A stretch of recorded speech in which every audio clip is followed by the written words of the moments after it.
said I got to say something, baby, hand me the mic. I said I got to say something, better hand me the mic.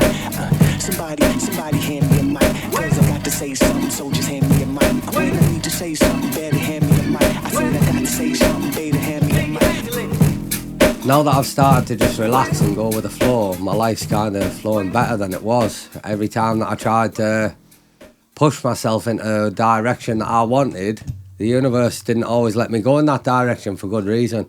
But now I'm just going with the flow and trusting my intuition. I'm being more successful now than ever, I would say. What, you think there's been like a turn in... So what you said before you were pushing in the wrong direction? Yeah. What kind of direction? So could it be trying to be a big-time drug dealer? It could be the wrong kind of girl, trying to earn money in ways that I shouldn't be earning money. The universe could have let me go down those routes, and it could have let me be financially successful through selling or through being a little arsewipe. Sorry, pardon the language. Oh, we swear like fucking here. I'm going to do my best not to swear. I've told myself so that so if I was going to say the F word, I'm going to say a fluff. I'm going to do my very best to keep it PG. Right. That doesn't mean that you've got to. It's just a personal challenge that I've set myself. Let's see how far we get. Yeah, exactly. Yeah. 5 minutes in. Yeah. No, but you know, like ways you get pulled and stuff in life. Like sometimes it's like it's not always black and white. Like obviously, yeah. Like it probably pays not just to be a drug dealer. It probably pays more to be a bad drug dealer because then you're not very good at it. Yeah. But sometimes in life, like. Especially like the females thing, it's a tricky one. Like I've been through a few situations in my life where I actually thought and believed it was more murky than that. What I mean is it wasn't as clear cut. Like obviously, like you know, if you're gonna kill people, that's pretty obvious. You don't kill people. Do you know what I mean? Like there's pretty black and white stuff. Yeah, like of course. There is a law. Like you know, we all like the Hollywood drug dealer thing. Of course, we all want to be Tony Montana, but realistically, you're gonna get caught. And you're going to get in trouble one way or the other. Like, unless you are the one in the million. But some things in life aren't so black and white. You mentioned, like, the ladies thing. I bet that, like, everybody that's watching at some point has probably been in some kind of relationship that they thought was right. And it isn't until you can reflect back and look back and think, oh, no, that wasn't right, actually. You know what I mean? Just thought I'd make that point. You know? I totally agree. I really do. I'd say the most powerful lessons in my life that I received were from the opposite sex. A girl who I lusted after, I loved, I thought was the love of my life. She cheated on me, she hit me. She was probably the worst out of every girl that I've been with. I say every, like there's millions, there's not. But I'm just saying, like, she was by far, for my soul, the worst woman I'd ever been with. She was beautiful, she really was. But that's all she brought to the table. She had a ugly inside, very, very ugly heart. And I don't know how else to say it. To look at her, if you could see her soul, you would never have looked at her. But I was so besotted by her face, her pretty little face, that everything else went out the window. I believed anything that came out of her mouth because it didn't serve me to think that she was a liar. But when I looked back and reflected, I ended up sending her a message after not being with her for a year, just thanking her on every level for everything that she'd put me through, because now I understand what I will take, what I won't take, really what I deserve. And I deserve to be loved, the exact reciprocated, love reciprocated, because it's no good giving all your love out and getting nothing in return, is it? No. And I feel like a lot of people fall in that trap for a lot of reasons. Yeah, they do. It's, you know, lust's a funny thing, isn't it? It really is. Again, same. I bet there's a lot of people, probably Southpaw included, in the short life he's had so far. He's only 17, you know. He's but that, you know, joking aside, yeah, that relationship thing, like lust and is a dangerous thing, isn't it? You know, you can see something that you're attracted to, but it often, not often, it sometimes can definitely be not what you need in your life. Yeah, it refers to every part of life, doesn't it? You know, chocolate. Your lust for chocolate, I think that's lovely, isn't it, really? Even the Terry's chocolate orange Terry, you know what I mean? That's lovely stuff, that. Yeah. But it's not In so good. excess. It's not so good for you, is it? No, and again, look, I know this podcast is genuinely, I've been told, a bit of a sausage fest at times, but it works both ways. Yes, we're sat here now, 3 sausages, talking about pretty girls that are poisonous. Works the same for men as well. Oh, There's some definitely. very, very, very beautiful men out there, and they might seem absolutely delicious, but inside they are sheer evil. You know, they exist. So watch out, girls. You know what I mean? I seen a little meme a little while ago, and it's relevant, so I've got to say it. He might be good for your whole, but he's not good for your soul. There is so many men, I say men, boys parading around as men, and they give us a bad name. So as I pride myself in being a good man, and I won't do anything contrary to that, because I know I'm a good man. So if an opportunity arises where I could not be a good man, I'm not going to take it, because I'm a good man. Unfortunately, there's so many men out there that will lie to get into underwear, to get into a situation, and breaking girls left, right, and centre. I wrote a status a while ago on Facebook, and it's very powerful, and I really, really love it. Oh, yeah. It's deep. Imagine you wake up on Christmas morning, you go down your stairs, and you see a huge pile of presents, but there's one present that stands out more than the rest because it's wrapped so prettily. Prettily, is that a word? Can be. Yeah, it is for this. It is for this. Dance. So it's wrapped. It's got bows on it. It's glittery. It's sparkly. Now this is at the top of the pile of all your presents. So you run over excitedly and you knocking all the other presents out the way. You're standing on some, breaking some, just so that you can get to that one box. When you pull it off and you unwrap it, inside it's a piece of dog shit. Pardon that. Dog feces. Didn't last long, did that? Yeah. The moral of the story is people can be like that. You can see somebody that stands out from the others, from the crowd, and that's the one you want. So you will push everyone out the way, damaging some just to get to that one. But then when you actually get her, you realise there's actually nothing there. And it's exactly the same with people. If you're going to go for that shiny box, if that's the one you want, don't damage the other boxes on your journey, because somebody else will find that present and they'll love them just the way they are. Deep. Yeah, with spiders inside of them. Yeah, exactly. Basically. Exactly. So, are we rolling Southpaw? It was beautiful, that, by the way. Long post, mind. Yeah. Long post. Yeah, very long. Very long Yeah, post. we like it, though, Story and- almost, you know? Yes, we are rolling, Daniel. We are rolling, ladies and gentlemen. We're back. It's people like us. Thank you for watching. And today we have a treat.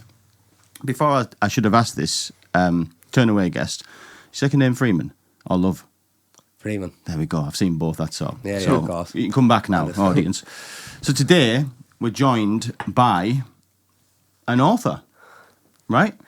It's an author. We're joined by an author, a fellow Darlingtonian, and more importantly, a Branksome-tonian.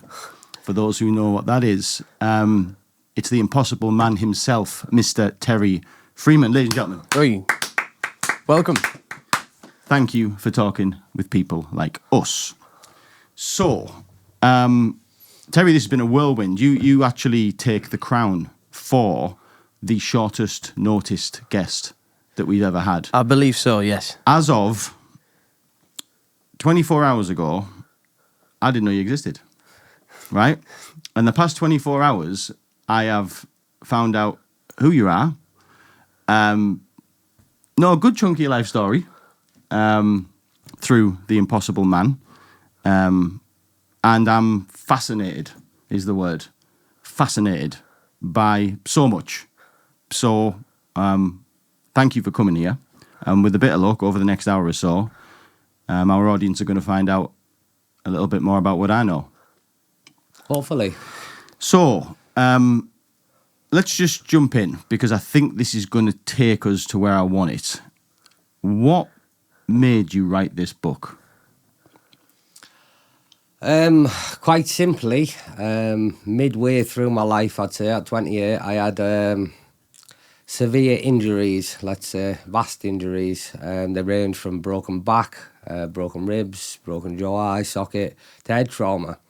Now, that was the worst thing by far. The doctor said I could be brain dead and I'll never walk again to my family. And I remember lying in a hospital bed, dribbling and clapping. I'm not going to do an impression in case I offend anyone, but that was me. I was given no hope to recover. I was in hospital for 3 months, 2 months in Tenerife, which is where it happened, and then a month in England. And when I got out, I needed full-time care. Because of the brain surgery that I'd had, half my face was paralysed, so I couldn't drink out of a glass, I couldn't eat food, I couldn't brush my teeth. Just, there's a list of problems that itself caused. But I couldn't stand up, I couldn't walk. I obviously had no balance. I was in nappies. I was pretty blind in this eye, the side of my face that was paralysed. I was pretty blind in that eye, and I'm totally deaf in one ear. So I was blind, deaf, couldn't see, couldn't walk, couldn't move.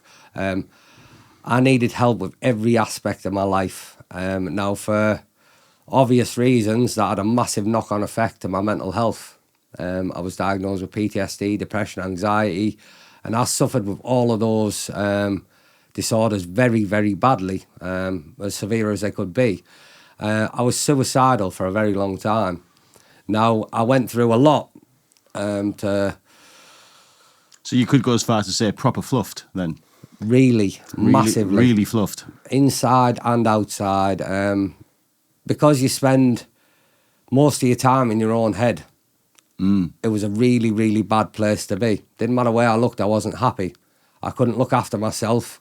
I was at 28, turned 29, I think, when I was at my peak. And the thought of never being able to get better and that being the end of my story broke me. I used to lie awake all night. I couldn't sleep because my mind wouldn't turn off. And all I thought about was different ways I could kill myself, how I could get away from this awful existence that I now had, and that was my outcome. Fortunately for me, I'm a different breed of man. Now, I didn't even know this at the time, but I remember lying in bed one day. Now, I was, as I say, under full-time care. My dad had taken me and I was lying in bed. Now, he's got a new build house, very nice house. So I was looked after well, didn't really have to ask for much. They were at work all day and I couldn't really get out of bed, roll around to the floor, to the toilet and stuff like that. But I was looked after. One day when I was lying in bed, I thought, this cannot be the end of my story. It can't. I thought, what can I do to be normal? How can I be normal? And I thought, I need a job. I don't know in what world I thought that was an option for me. I couldn't stand up. I was useful to nobody at all. Right. But in my head, I thought, I know a lot of tradies. Maybe they need a labourer. So I started ringing around people. A labourer that can't stand up. Exactly. Ridiculous on every level. But in my head, it was a way of being normal. If I have a job, that's all I kept thinking in my head. It was like an end for me. Yeah. Understandably, it isn't, and it wasn't. But it is when you're in that position, though. I needed some hope, and that's all I had. Now, I ended up speaking to a good friend, Kev, and he was a bricklayer at the time, and I offered to be a hog carrier. Now, I don't know if you know what a hog carrier is, but in the building trade, it's the hardest job, because you're basically setting all the bricks and the blocks out for the brickie. So when he arrives there, all this stuff's already out. It's one of the most manual, tradey jobs, I would say, that exist. And I rang him and I said, do you need a hog carrier? And Kev had heard about my situation and what had happened. So he didn't laugh at me. He done nothing but give me words of support and tell me how amazed I was for trying to fight my problems and just keep going and things will get better. And it filled my soul with fire. I was no better than I was when I started the calls. I didn't get a job. He didn't give me a job. No. But he gave me so many words that just gave me the inspiration I needed to keep going. So fueled you. Exactly. Now I thought, what can I do? Like, what can't say no? And I thought, college. College can't say no to me. No. Diversity and so all that. That's what I thought. So I contacted a college, Middlesbrough College, and I wasn't totally honest about how broken I was. Right. I touched on a few things, but when I arrived on college on my first day, they had no idea. I could move, but I looked paralytic drunk. I was just wobbling everywhere. Half my face was paralysed. From my surgery, I was bald for a long time. And when my hair started coming back, because I had that many problems, I ended up getting a perm, thinking people wouldn't look. Didn't work. But when I arrived at college, I was just broken. I couldn't see, I was blind. I couldn't hear. The teachers, it wasn't until I proceeded through the college said that when I arrived, they were all saying, "Why is he here?" Like not not to slate me but like honestly, what can he do? Like, what can we even do to help him? Because I was just broken everywhere. I couldn't see, I couldn't hear, couldn't stand up. I couldn't pay attention. I was just a broken human being. Now I continued to fight it, and when I was at college, I had access to the gym at the college. Now I couldn't stand up and I couldn't walk, but there's a lot of exercise I could do sitting down. So I did. I became a local face in the gym. Everyone at the college, student services, were a massive help for me at the time. Now, student services at Middlesbrough College, at all colleges, are there to help the students. They're suffering with their mental health and stuff. I've gone a bit OTT now, I think, but at the time, I was really, really grateful for all the help and the assistance they gave me. If I was feeling down and low and I was crying my eyes out, which was a pretty common occurrence, to be fair, I bet. they'd be there. They'd take me into a little room and they'd say, "What's wrong, Terry?" I wanted a cuddle, but they couldn't give me cuddles. Do you know what I mean? As you know yourself, I'm a cuddle man. That's what I do. Yes. Now, I kept fighting college, thinking that I was making massive progress. Well, everyone from the outside was telling me I was making massive progress, but I couldn't feel it. Couldn't see it. I was just so broken. Now, this one day I got up, and this was a pivotal moment for my recovery. I thought, today's a day. I'm done. I'm finished. Now, I had a car at the time.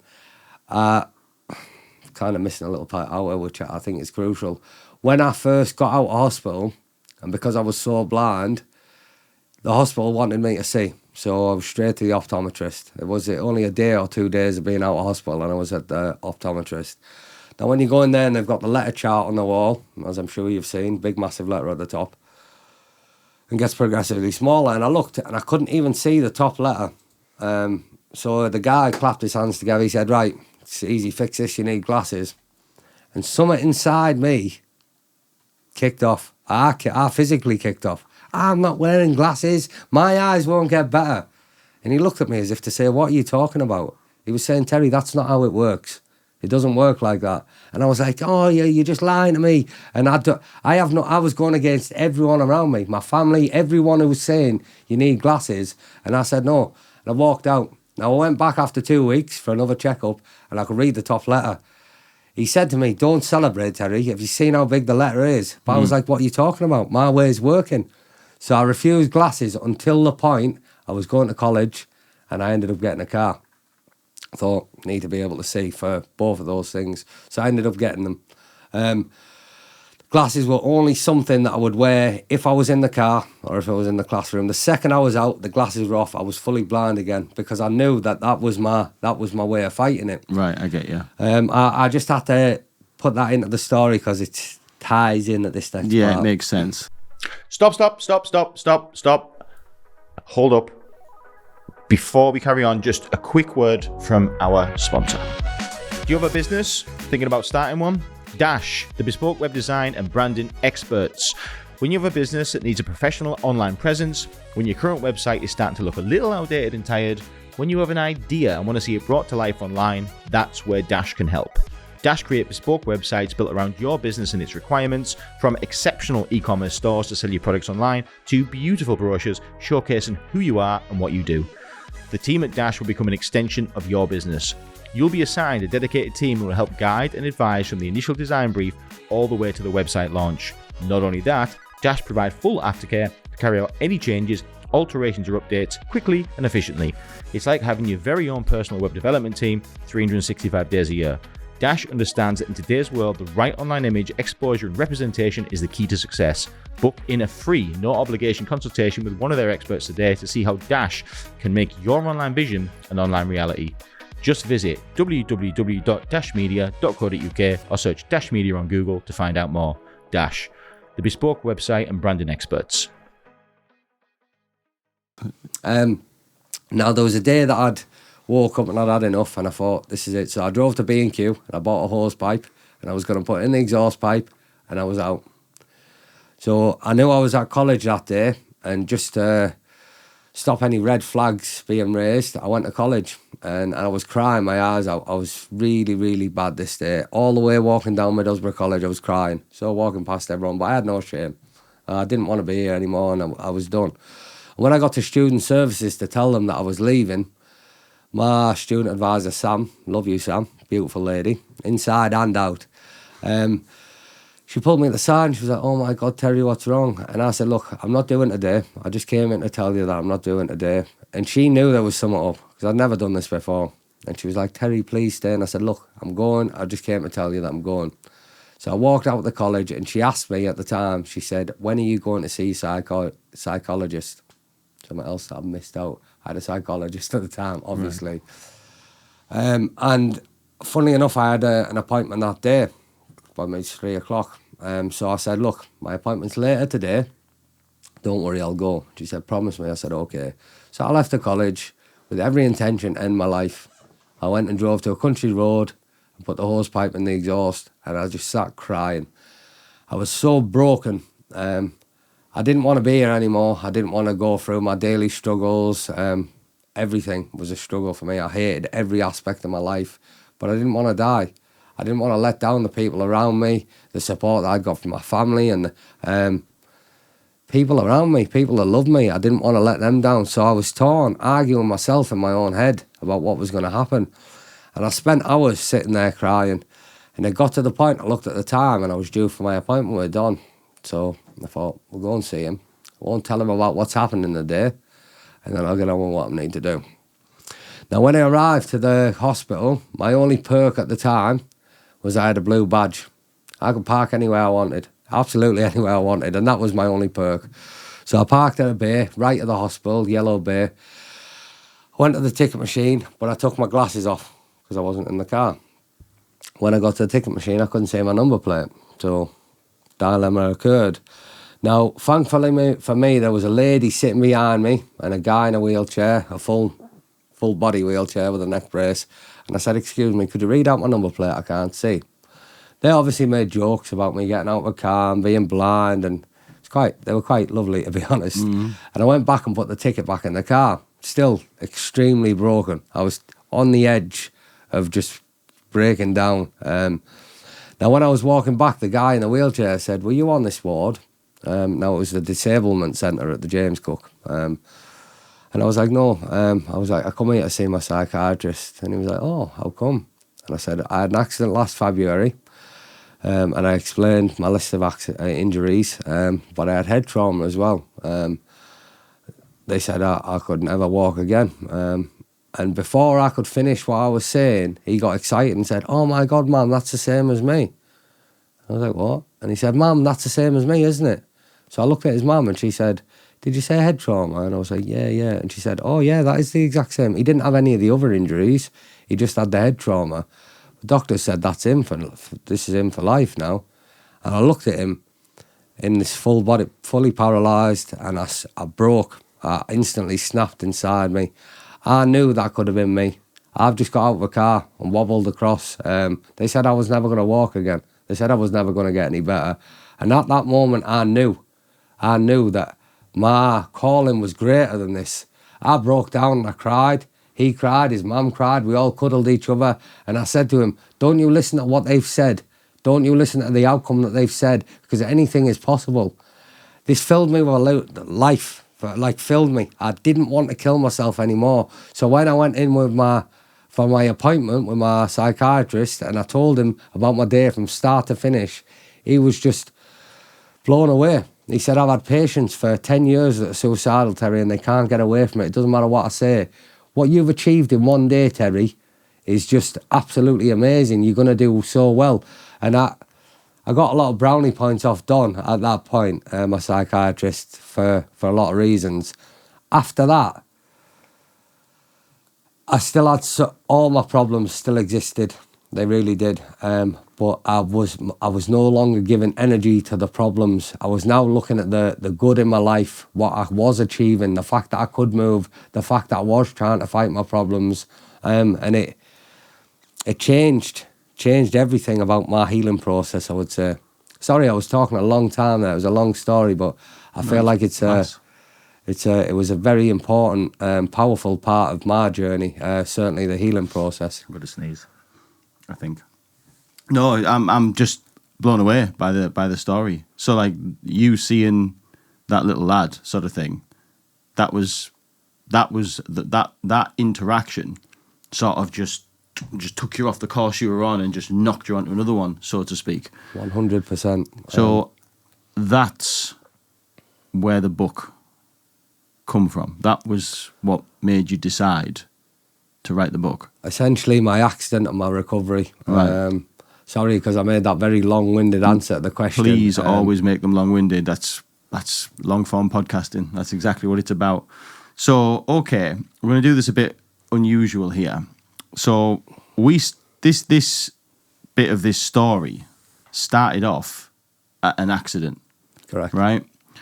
And what you've told us is a pretty emotional fucking roller coaster. How you've just pulled yourself back from that is mad in my eyes. You know, like you say, you're aware. Not many people would do that.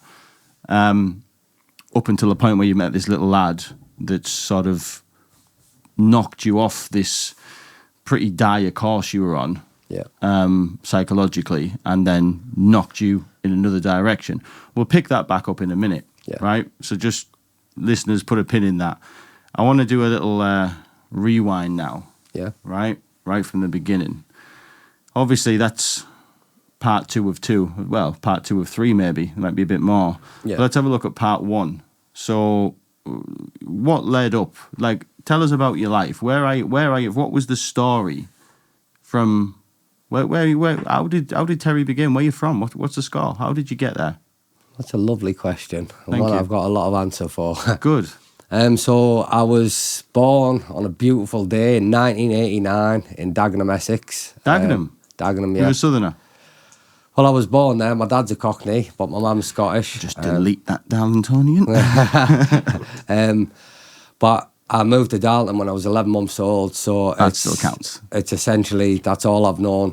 When I was 11 months old, I wasn't doing anything great. Maybe a lot of going to the toilet in my own underwear and stuff like that, nappies, and I went back there as well. You did, yeah. Yeah, I did. I must have liked that.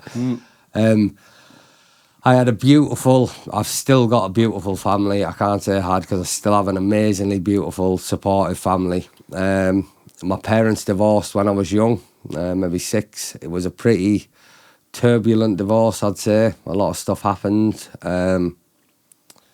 that was pretty awful, to be honest. If I went into that, I'd get a double-page spread in OK magazine. Right. But I don't like to give that too much energy. Although I definitely know it had an impact on the way I was when I was young, and the way I grew. Ultimately, everything I've done in my life has been my own choice and my own decision. As I grew, I started to be a bit of a bad boy, for the same reason most people do. I thought I was going to get more girls, more attention, and have more friends. The fact of the matter is, it's only something I've learnt recently.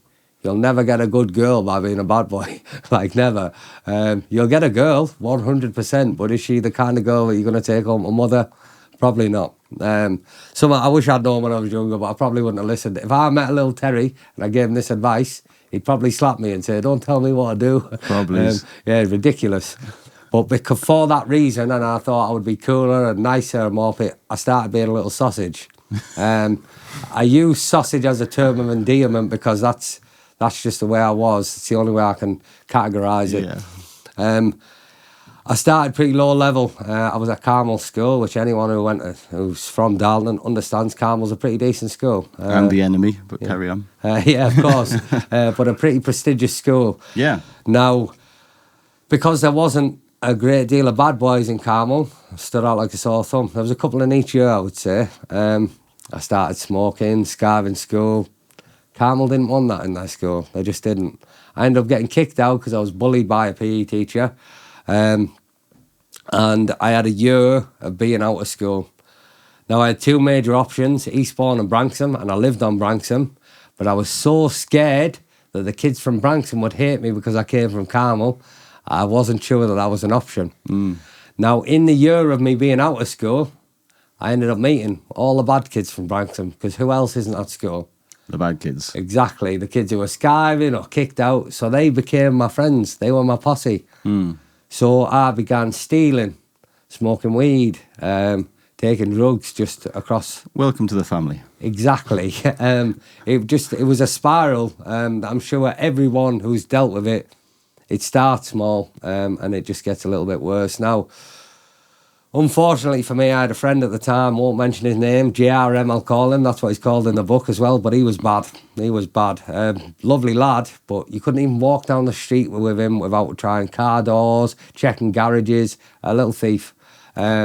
So I began stealing bikes, cars, motorbikes. I say this like I was a big time. I was involved in a couple of cars, and I've been involved in a few things. I've never went out on my own and solely took some of my own accord, but I've been involved.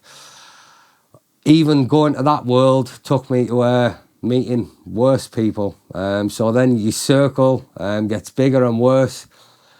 And I continued to get worse as I grew. My care for myself was non-existent, as it is with a lot of people. I used to take a lot of drugs. I'll tap my nose here, but a lot of people understand what I'm talking about. Never mind all the other drugs. My life became an emotional wreck, really, an emotional mess, because I was always up and down off the drugs or drink or come down, and then you're constantly chasing the high of escaping a reality I didn't really like my life for, so I was constantly trying to leave it via drugs.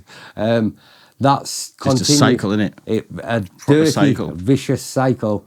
I continued with that life till I was 27, 28. I was a bad brother, a bad friend, a bad son, bad for myself, really, really bad for myself. I had no care, no self-love. Now, I was partying, sessioning with a friend of mine one time, and we decided that the reason we weren't doing well and life was awful is Dalton. Dalton's awful. We need to get out of here. Just full of drugs, obviously, just one of those conversations. Yeah. Now, they normally go nowhere.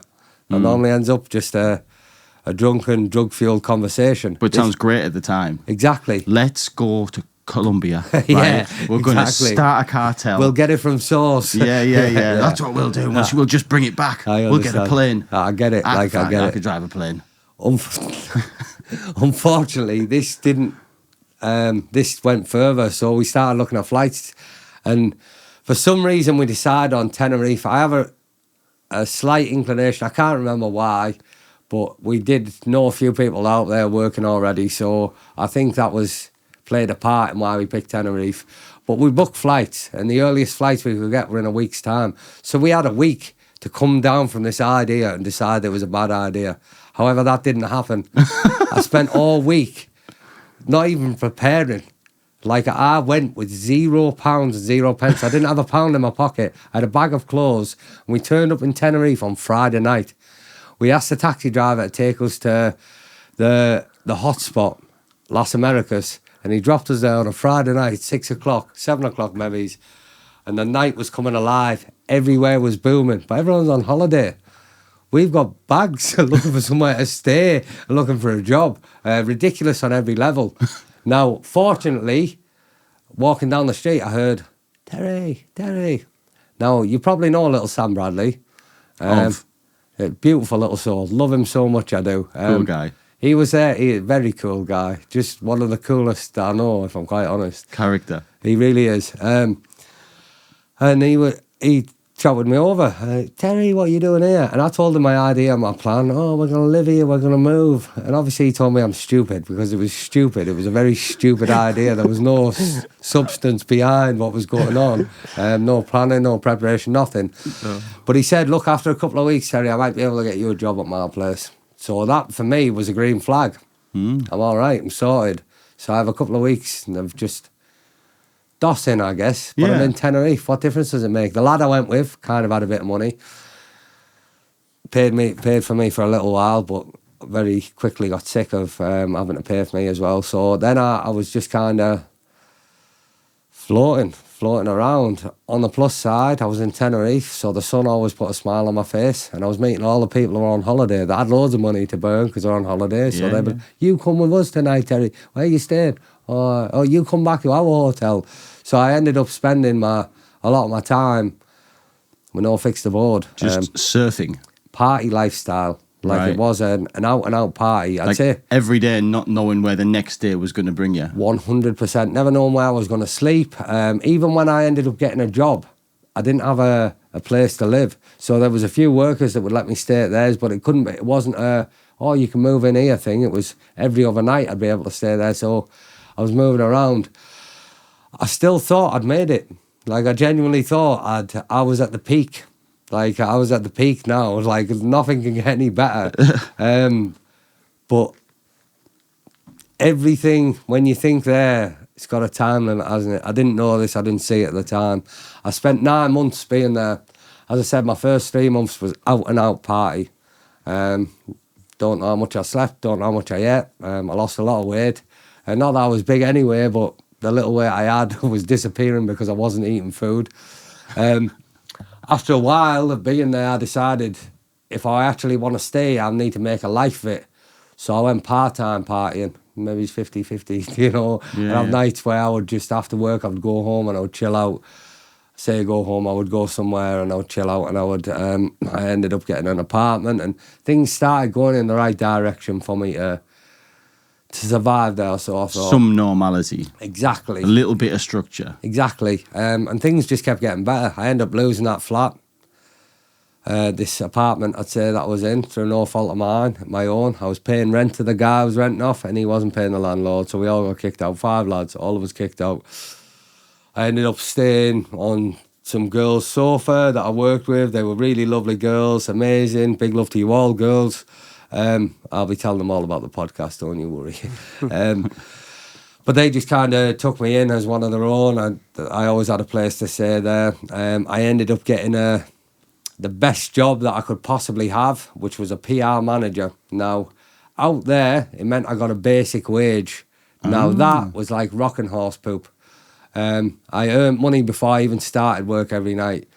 Now, there was a lot of other ways to make money when you were there.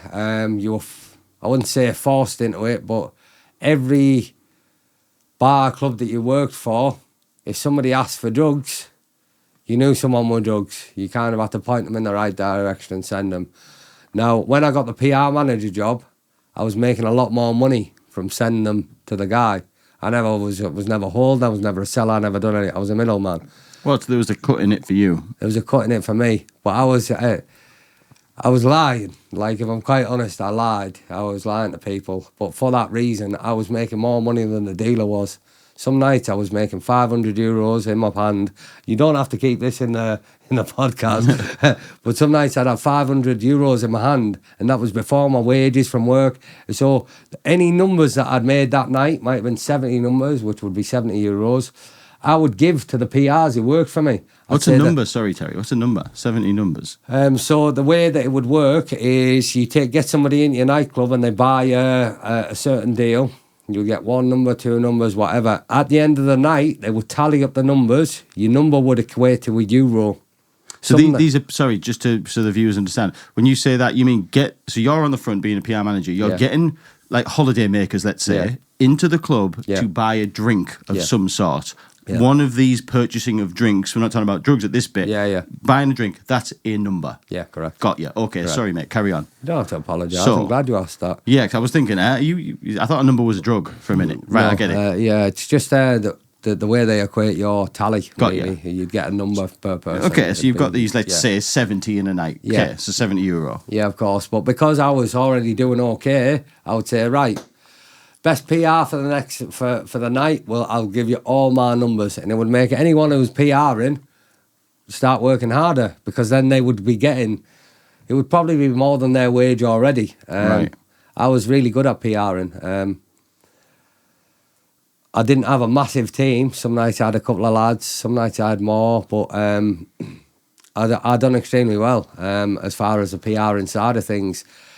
When I was in that job, that's when my injuries happened. One night I remember finishing work, which was a standard thing, 3 o'clock in the morning, 4 o'clock in the morning. You'd have this choice whether to join the party, go and get involved with the nightclubs and drink, or go home. Now this night I decided that I was going back to an apartment with a couple of friends, and I remember no more after that. I woke up in hospital, few weeks later, I'd just come out of a coma. I'd been in a coma for 10 days. And I had no idea or recollection of what happened. So you did, sorry, last thing you remember is leaving the club. I don't even remember leaving the club. I remember I'd drink at work. I'm not saying that I was drunk, because I wasn't. But the last thing I can remember, like a physical memory, is walking around the club, finished, you know what I mean, just having a chat with people, and that's my last memory. So that's where the line is drawn there. So you have no idea Nothing. what happened? Nothing. I have found out afterwards, but at this point, for a good 8 months, I had absolutely no idea what happened. Like, it was just a mystery. Madness.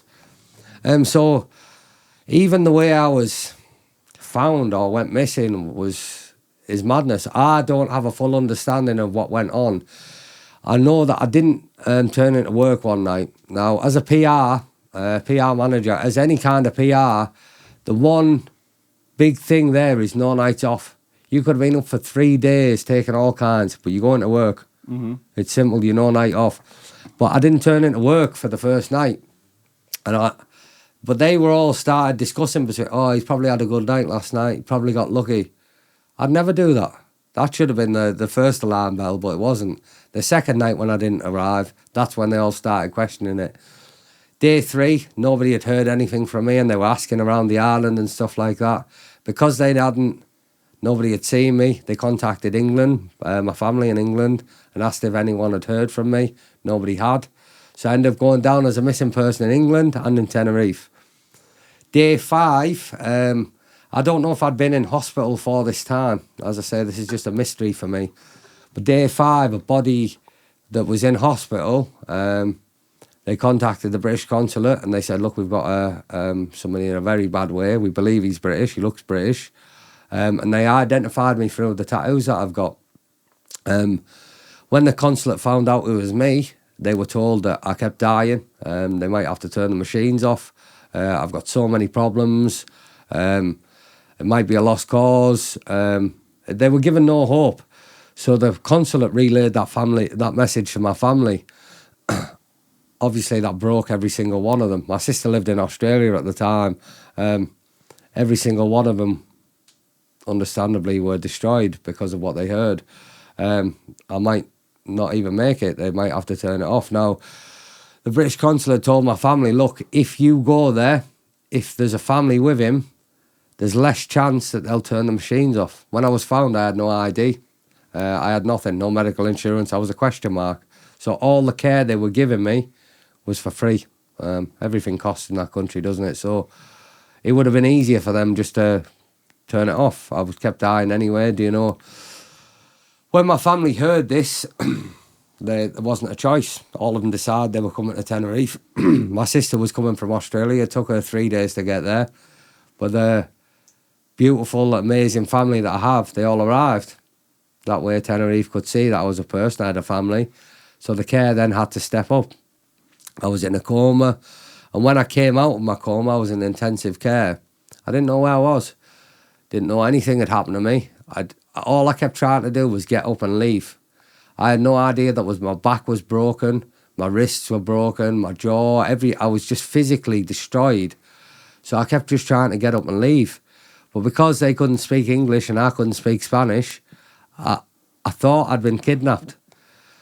Because they kept trying to keep me in the bed, because even me getting up and leaving was a danger to myself and anyone else around me, and I couldn't understand the language, they started strapping me at the bed. So my wrist, ankle and ankle at my waist, I was strapped to the bed. Now, I can understand why they did that. I really can. But for me at the time, I had no understanding of why this. I genuinely thought I'd been kidnapped. Anyone I spoke to, any visit I had, all I wanted to do was get out of the hospital. I didn't know it was a hospital. I was so broken. Me being in hospital for Tenerife for a couple of months I have so many horrible negative stories. I'll give you the worst one, because this is the worst thing that's ever happened in my life. So why wouldn't I say it on a podcast? Let's go. Why not? So I was in bed, strapped to the bed. Apologies for missing out syllables. My girlfriend's from workshop and they don't say syllables. Car on road, you know. So It rubs off on me sometimes. I was lying in bed one day, and I hadn't been to the toilet for number 2 for 4 or 5 days, and the nurses were getting worried. They couldn't really relay this message to me. They had a doctor come in and speak a little bit of English, but I didn't know what was going on. Whatever, do you know? I couldn't even say whatever. I was dribbling, clapping. But they told me so that I would go to the toilet, they were going to put this stuff up my bum. They were going to put this stuff up my bum. I didn't know. I was like, hey, you know, I'm so sorry. I hope I'm not offending anyone, but that's an impression of me, no one else. Literally, like, just clueless, I bet you were. Yeah, I had no idea. So they've turned me on my side, put a little tube up my bum, and put this liquid up my bum. And they've said to me, 5 minutes, 10 minutes, you're going to go to the toilet. That's what they said. Walked out the room. Wasn't even 10 seconds. I had the feeling that I was going to explode all over everywhere. The worst kind of feeling. I knew it was coming. I could feel it bubbling. I could feel everything was going to come out me. Was it like hot water or something they were putting up? I have no idea. Right. Couldn't even tell you. Something. Something that made me violently need to go to the toilet. Right. Now I began shouting and asking for help. Help me, please, please, help me. Are you there, you there? I wasn't saying are you there, I didn't know help then, but I was screaming for help and I was being flat out ignored. Nurses were walking past the door and it didn't matter. They'd look. Nobody came in. I knew I had to go to the toilet. So I arched my back up into the air and I went to the toilet. Now, there was the biggest pile under me that you can ever imagine. I wouldn't even put my back down because I knew then I was going to be lying in the biggest pile ever. I spent 20 minutes like this. Every nurse, I was saying, excuse me, help me, help me. Everyone flat out ignored me. I was crying like I was in... That is the worst thing that's ever happened to me. Put it down to the language barrier because I know nurses, they do tend to care. Doesn't matter where you are. I was a very bad patient, but I don't think anyone would have purposely done that to me. I don't. But that's my worst story for hospital. You like to think that maybe they didn't. I mean, I'm going to, for this, you know, I'm going to give them the benefit of the doubt. You know, like you say, maybe they weren't aware that you'd done that. Maybe they just thought, oh, Timmy makes loads of noise, just ignore him. Let's play. Yeah. Let's play that they were good souls. Let's logically not pretend. Thinking they done it on purpose because they knew what was going to happen, and they didn't want to do it. I genuinely I can't slate anyone that helped me heal, regardless of my care when I was in Tenerife. It saved my life. I wouldn't say it was great, but it did save my life. When I was transferred to England, that was a game changer for me. Terry, do you mind if I ask? Go ahead. And if you don't want to answer this, you don't have to. Yeah, of course. But we sort of glossed over it, and it's... You mentioned that you did find out what happened. Yeah, of course. Would you mind sharing what did happen? I don't mind at all, but I would much rather save it towards the end. So if you read my book, when you read my book, I'll say, it's the very last paragraph. I like that. In the full story. It's a hook. So I'm more than happy. I'm not ashamed or embarrassed. Little plug here. Where can they get hold of the book? So directly from Terry, like the chocolate orange. There are a few shops in Darlington and Middlesbrough that are stocking it. They're doing favours for themselves and for me, I guess. Mm. It is available on Amazon, but if people can buy it from a small business or directly from me, I would much rather the money was going somewhere more constructive than Amazon. They've got enough money. Of course they do. They do. So these, yes, if you want to find out how, you got to read the book. Yeah, right? Of course. Yeah, I like that. I like that a lot. Innit? Yeah. So, what the injuries that you sustained? Yeah. What? Obviously, you were pretty fluffed up. Yeah. What were those injuries specifically? So I had a broken back. My third vertebrae down, snapped in half, and the piece of bone that broke off is trapped in a different part of my back. Nice. Because it's in my spinal cord, it's too high risk for them to remove it. So they just said, deal with that, we'll give you painkillers. I had a broken jaw, broken eye socket, broken wrist, broken ribs, and then head trauma. I believe they were the biggest injuries that I had. I'm sure there was obviously cuts, bruises. There might have over been small fractures and stuff, but they were the main injuries that I sustained. The nasty ones. Yeah. Yeah. Interesting. Very interesting. I assume that someone doesn't get over that very easily. I assume you've had some, let's say, some not very nice dreams following that. You'd be very, very correct to assume that. I don't know how to explain it other than I did touch on it before. Your head is the place that you spend a lot of your time. Every single person is the exact same. And if you're inside your head is a bad place to be, you don't want to be there. And my head was so filled with negative things.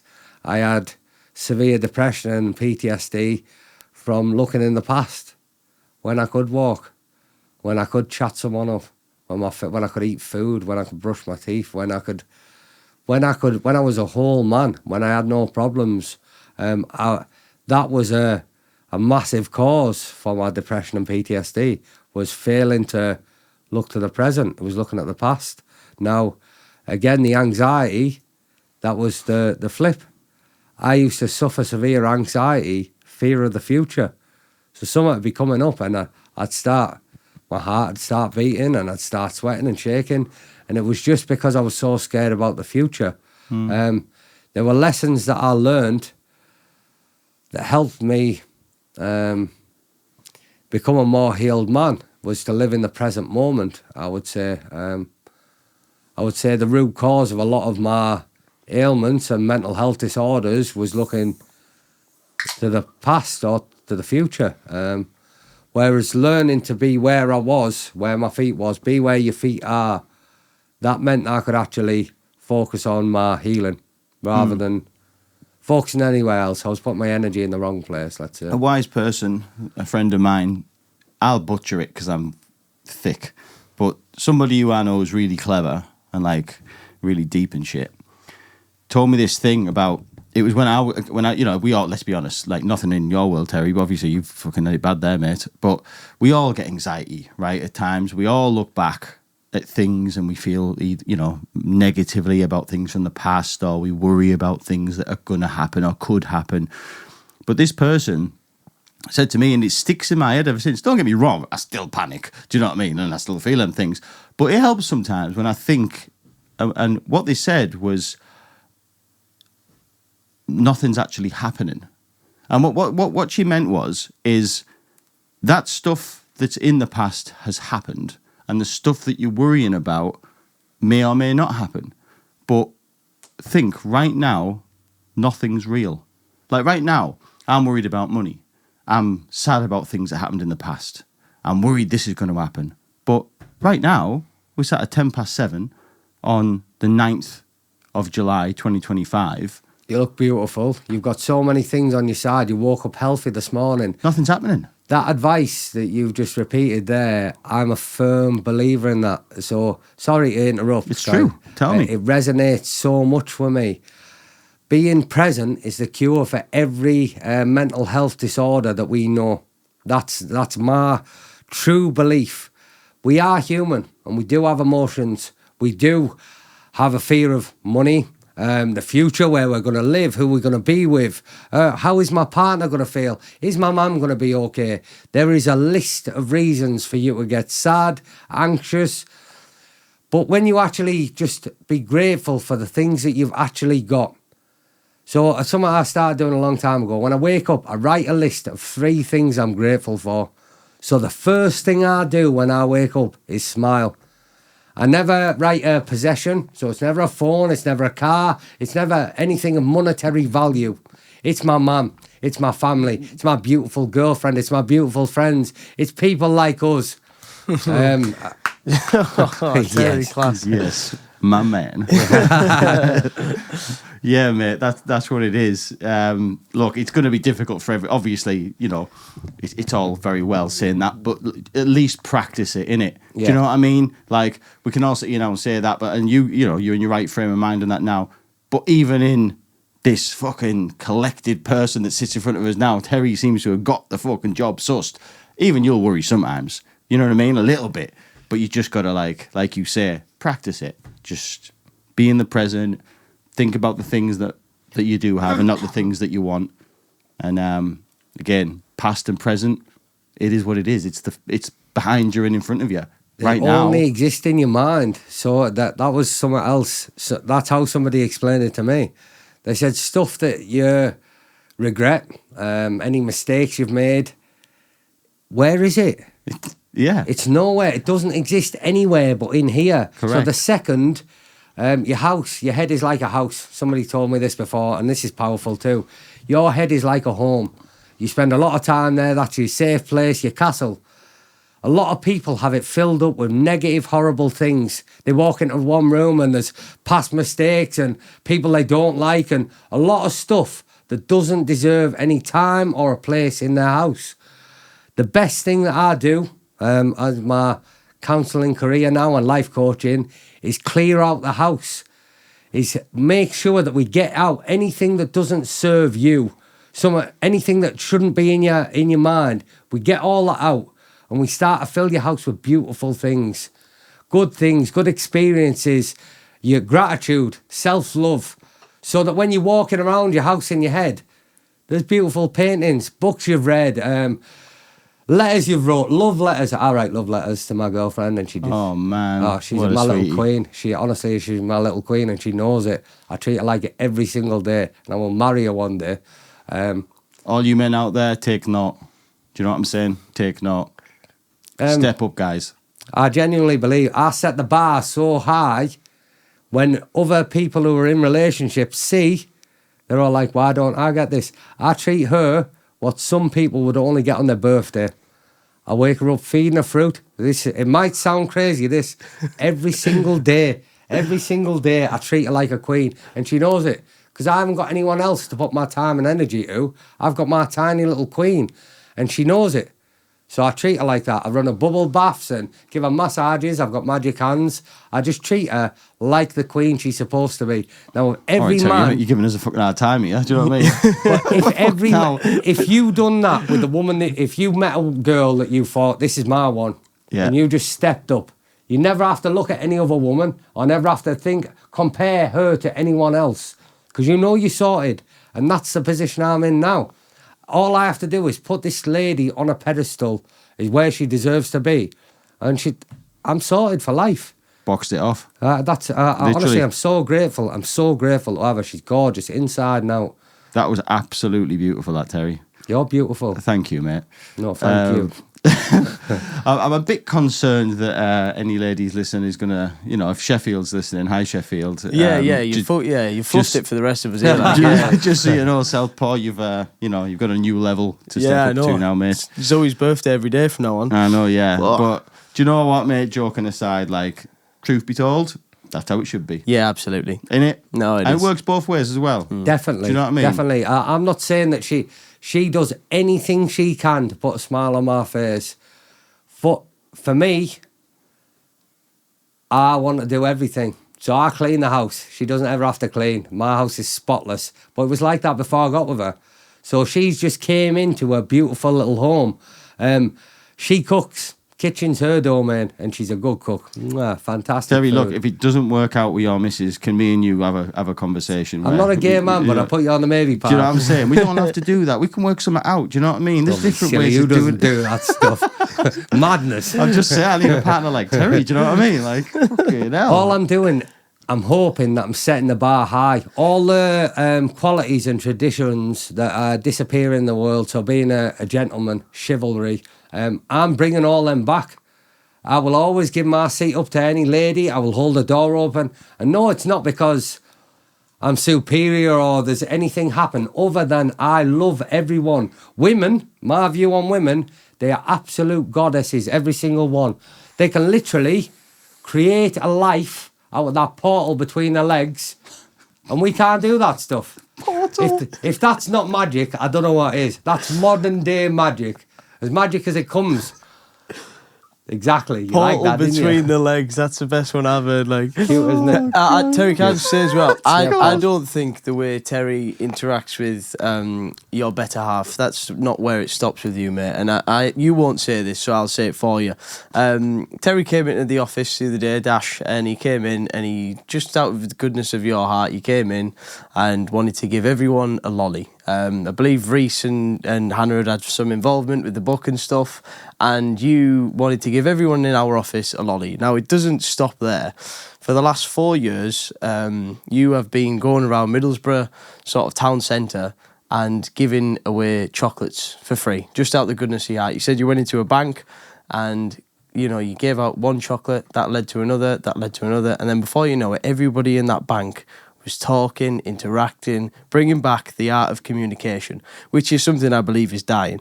So I don't believe it's just your missus, mate. I think it's every part of the life of sort of what you're giving out. And, you know, this book, I believe it's, you know, any success that you do have with it, it's well deserved, mate, because what you're putting out there is pretty special stuff, isn't it, Daniel? You know what I mean? I didn't know any of that, Terry. Yeah, last 4 years, mate.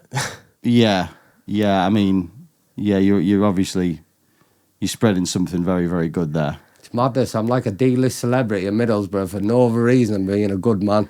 The chocolate and thing, a lot of the shops, they're stocking my book. I say a lot, there's 3 shops in Middlesbrough that are stocking and selling my book. Which ones are those? So we've got bear with me 2 seconds.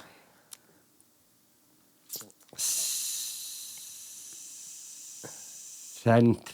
You can get back to me, and what we'll do is we'll leave a link to those shops in the description. That's no worries. I'll put you on the spot there. Like I went totally blank, but they're all really, really good friends. And when they had the opportunity, I asked them, because that's the kind of man I am. I said, "Look, would you sell my book?"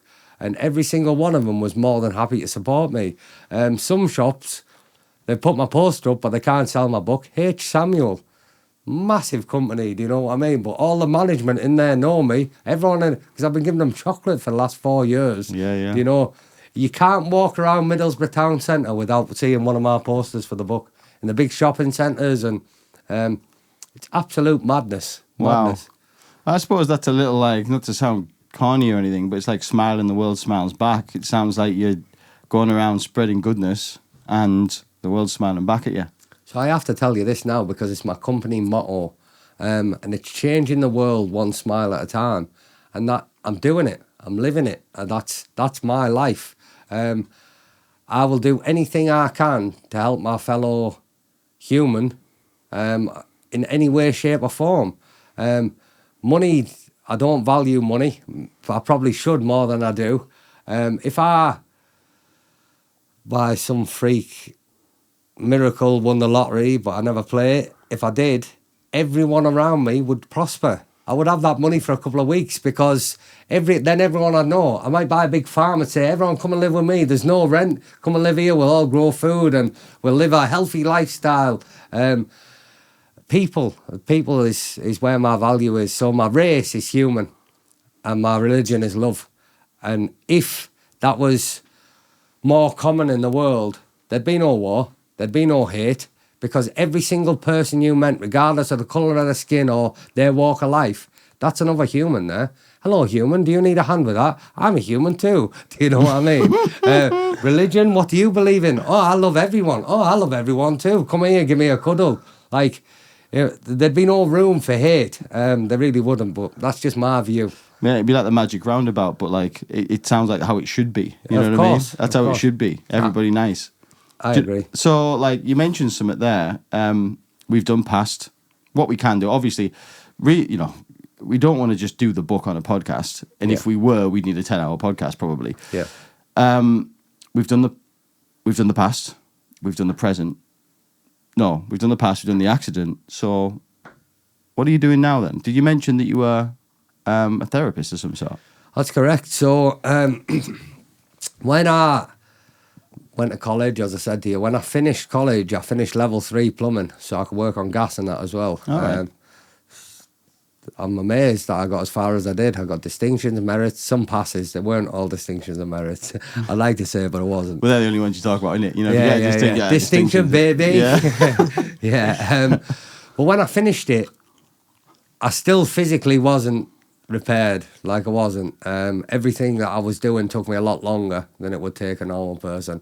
I still had to focus on my balance and my standing up and seeing and hearing. Everything was still difficult. So a lot of people were expecting me to go out and try and find a job, but that wasn't even on my radar at that point. I still thought I've got some healing to do. Now, when I started to assess what I'd actually achieved, they said I'd never walk again. I couldn't do it. I didn't look attractive when I was walking, but I could move. I was doing it. I was doing what they said I couldn't do. I'd completed college. I was going to the gym 5 days a week. You know, I went through COVID. That's another massive blip in my story. But when I'd completed everything and I started assessing what I'd done, I thought, I can do more than plumbing. I can help people with this. I thought, I've beaten the mental health disorders that I had and the physical things as well. Yeah, I thought I can help people. So I started looking at what I could do. And I found an online course by a trusted provider. Somebody else told me this is the only provider. They said that you do a course on here, everywhere you go will recognise this. So it was like a 2-week diploma to get a counselling skills diploma. Done it in a few days because that's the way I am. That's the way I roll, baby. Honestly, when I was going through the sections of it, I felt like because I'd just been through it recently myself and I knew I whizzed through it. It was a lot easier than I expected it was going to be. I completed my diploma for counselling and I explained to a couple of people what I was going to do. I'm going to be a counsellor. And I spoke to this guy and he'd been in the council services for, I don't know, the last 15 years of his life. He was mid-20s. And he said, honestly, counsellors are good, Terry. He's like, but they don't solve anything. I said, what do you mean? He said, every single counsellor I've had, and they're all the same. He said, I've had a lot over the years. I have them for a little while and then realise they're not doing anything to help me. They just want to listen. They will sit there and listen to the problems and they ask questions like, and how did that make you feel? And how would you react if that happens again? Now, those questions, not only, you might find out about someone, but that's just to drag the time out. They're trying to get that hour that you've got, that session, filled out so they can come to the end. Oh, sorry, we're at the end of the session. We'll have to pick up this next week.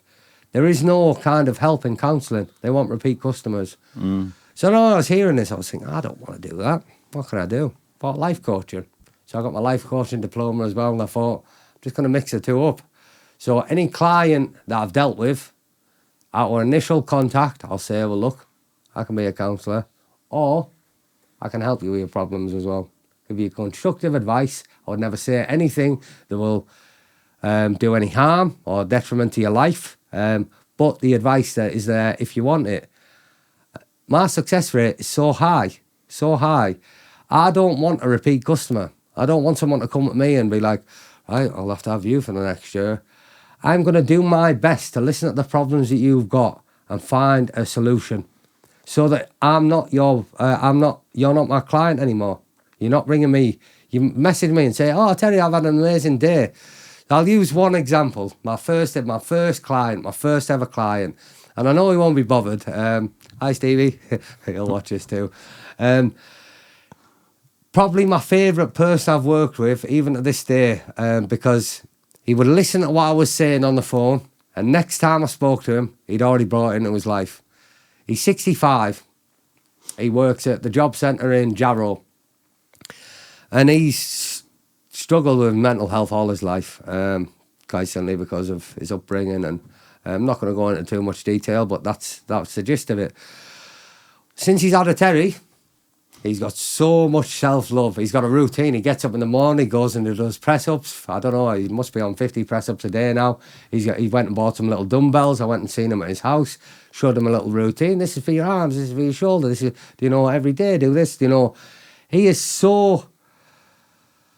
He's better than I am with his routine. He is so involved in it. And every time I speak to him, he's just doing better in life. He still has blips, but he's now got a Terry. So if he's going through something or dealing with something, or he returns to his thought cycle of how things were and he used to get to a negative place, now he can message Terry And when he's got a Terry on the phone, I say, love you, Stevie. You're amazing, you, Stevie. You need to stop looking at what you're looking at, Stevie. You're amazing. Because a lot of it is self-worth. Questioning yourself. Not just with Stevie, but with a lot of people I work with. Oh, what do they think about me or what? The second self-love is a factor in your life. All those things disappear. Because why would I be bothered? Got me. Got me. There's a saying, and I live by this. You will have heard it. You're either a glass half full, glass half empty. Pessimist, optimist. My glass is overflowing with an abundance of love. So I can fill up glasses around me and I don't even notice because I've got so much of it. Just another game changer for me. The view that I've got on my life and what I am as a man has changed it because now I know that.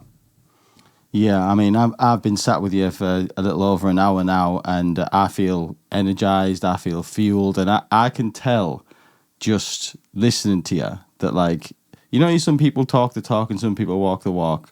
Like, I can tell he's walking the walk. Like, I can tell that everybody you're dealing with is getting something positive out of you. Because I have in this hour. I feel better. The things you've been saying, I've been literally just, you know, like you do, like selfishly, because you're a narcissist, you reflect on things in your own head, you know, like thinking, oh, yeah, I need to put that into practice. I need to put that in practice. Like, mate, I'm going out to buy some grapes. Do you know what I'm saying? Like, Know exactly what you're saying. Yeah. Mate, that's pretty special, that's pretty special. I think you're doing some pretty amazing stuff. It sounds like you're spreading a lot of goodness in the world. Yeah. I'd like to think so. And thank you so much for any kind words that you give me because I really, really do appreciate them. So what's the future bringing for you, Terry? Where do you see yourself? What's the plan? I'll help as many people as I can. I haven't got no 5-year plan, no 10-year plan. All I want is my queen to be happy, me to be happy, and me to be able to help everyone around me, be that family, friends, or... I just want to make a difference in the world, and I am. I'm proudly, I'm changing the world one smile at a time, and it's beautiful. I'm really, really proud, really proud. Mate, you fluffing should be, because that's fluffing beautiful. I love the fact that you brought the fluffing thing in. Love you so much. You're going to get a big cuddle when we're finished. Mate, that's... Yeah, it's not. I'm a gobshite. It's not often I don't have anything to say, but I just feel completely just. You know what I feel? I feel like I'm being cuddled. Do you know, like I feel like I'm getting a cuddle from the energy. We've got a Terry. We've got a Terry. You know what I mean? That's a game changer for everyone. It literally is. It literally is. Mate, how can people contact? Because I'm sure there'll be somebody out there now, and probably a few, that have felt what I've just felt, and I'm sure Southpaw as well. That I need more of this guy. This guy can do something for me, whether it be through counselling, whether it be through whatever, whether it be just through a chat. Do you know what I'm saying? I'm sure you can help a lot of people. Yeah. How can people get in touch with you just to touch base with you? What would they do? So the most simple way would be my website. It is www.youfirstcounselling.co.uk. You first is spelled the letter U, 1 ST, then counselling.co.uk.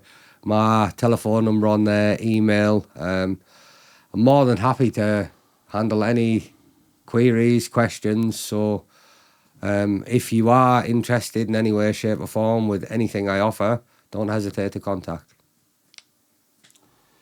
How long have we been rolling, Southpaw? We're coming up to 1:15. That's where we like it, Terry.